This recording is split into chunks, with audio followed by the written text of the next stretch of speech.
झंकार educational CD तर्फे आपलं सगळ्यांचं मनपूर्वक स्वागत. इयत्ता 9वीच्या मित्रमैत्रिणींनो, आज आपण बघूया इतिहास व राज्यशास्त्र.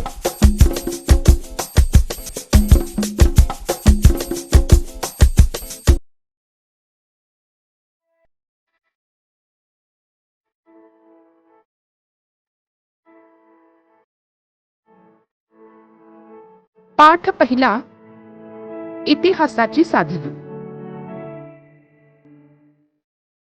लिखित साधनं, भौतिक साधनं, मौखिक साधनं, दृकश्राव्य माध्यमातली साधनं यांच्या आधारे आपल्याला इतिहासाचा अभ्यास करता येतो. लिखित साधनं यामध्ये वृत्तपत्र, नियतकालिक, रोजनिशी, ग्रंथ, पत्रव्यवहार, अभिलेखागारातील कागदपत्र, सरकारी गॅझेट, टपाल तिकीट, कोश, वाङ्मय अशा प्रकारच्या गोष्टींचा समावेश होतो. आधुनिक कालखंडात वृत्तपत्र ही लोकशाहीचा चौथा स्तंभ आहेत, कारण ती माहिती देणारी प्रमुख साधनं आहेत. 1961 ते 2000 या कालखंडाचा जर आपण विचार केला तर सुरुवातीच्या काळात तरी छापील माध्यमांना, विशेषतः वृत्तपत्रांना पर्यायच नाही असं आपल्या लक्षात येतं. मात्र आता इंटरनेटचा सार्वत्रिक प्रसार सुरू झाला, त्यामुळे छापील माध्यमांना पर्याय उपलब्ध झालाय. वृत्तपत्रातून आपल्याला राष्ट्रीय आणि आंतरराष्ट्रीय घडामोडी, राजकारण, कला, क्रीडा, साहित्य, समाजकारण ह्या सगळ्या गोष्टी कळतात. काही वेळेला छापील माध्यमांमध्ये राजकीय पक्षांची दैनिक, साप्ताहिक, मासिक ही सुद्धा महत्वाची असतात. काही वृत्तपत्र वर्षाच्या शेवटी संपूर्ण वर्षभरात काय काय महत्वाच्या घटना घडल्या यांचा आढावा देतात. Press trust of India PTI 1953 नंतर भारतातल्या बहुतेक सगळ्या वृत्तपत्रांसाठी सर्व महत्वाच्या घटनांचे प्राथमिक तपशील आणि महत्वाच्या विषयांवरचे लेख यासाठी PTI हा महत्वाचा स्रोत आहे.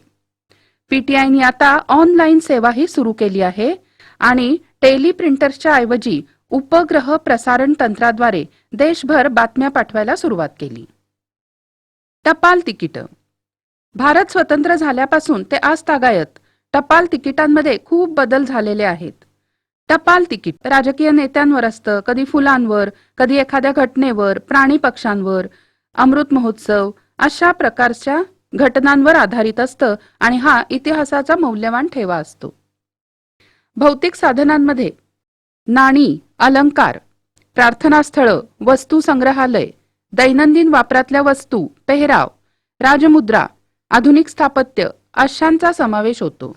नाण्यांच्या माध्यमातून आणि बदलत गेलेल्या नोटांच्या छपाईतून आपल्याला इतिहास कळतो. नोटा छापायचं काम रिझर्व्ह बँक ऑफ इंडिया करते आणि तिचं मुख्यालय आहे मुंबई इथं.